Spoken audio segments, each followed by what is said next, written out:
stretch like the stretching of tanned leather. It will be increased in its capacity by such and such amount.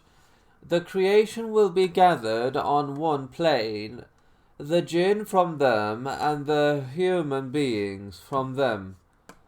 When that happens, the heaven of the world will be seized from its inhabitants, being spread out over the face of the earth, and the inhabitants of this heaven alone twice outnumber all of the inhabitants of earth, both the jinn and humans from them.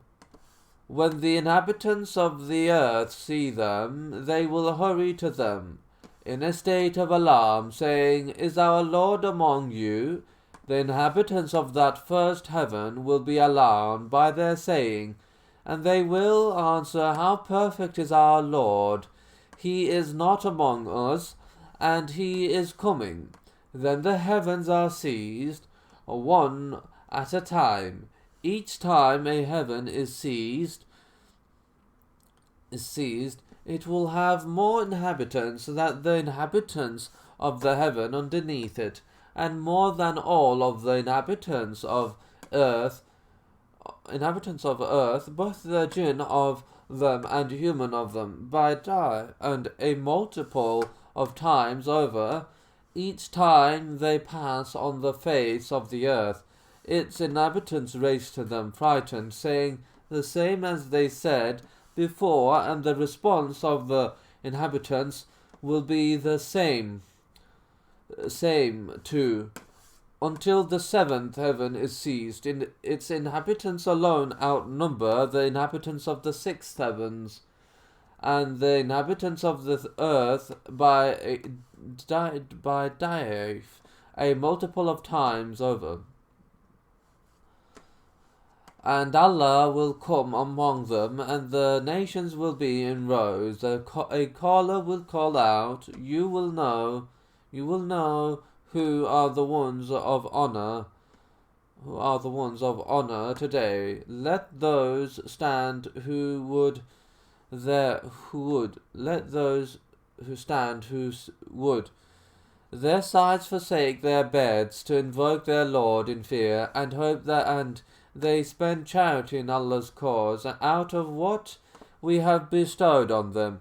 They will stand, and they will be sent to paradise. Then he will call a second time. You will know who are the ones of honor today. Let those stand who would. Neither trade nor sale diverts them from the remembrance of Allah with heart and tongue, for from performing nor salat, nor from giving the zakat. They fear a day when hearts and eyes will be overturned from the horror of the torment of the day of resurrection. They will then stand and be sent to paradise.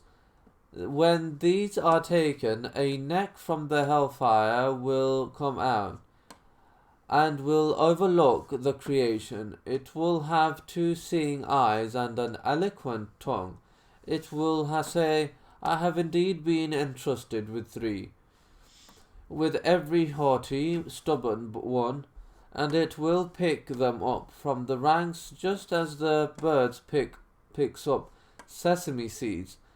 It will imprison them in the hellfire, after which it will come out a second time and say, I have been entrusted with the people of pictures, those who would make pictures, and it will pick them up from the rows like the bird picks up sesame seeds, and then it will imprison them in the hellfire.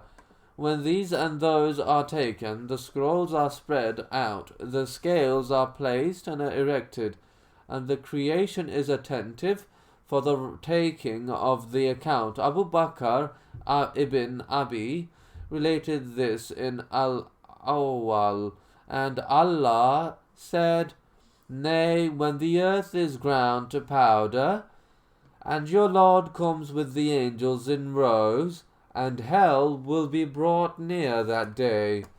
On that day will man remember, but how will that remembrance avail him?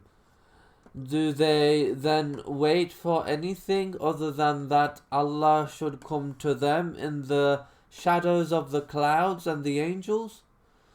Then the case would be already judged, and to Allah return all matters for decision.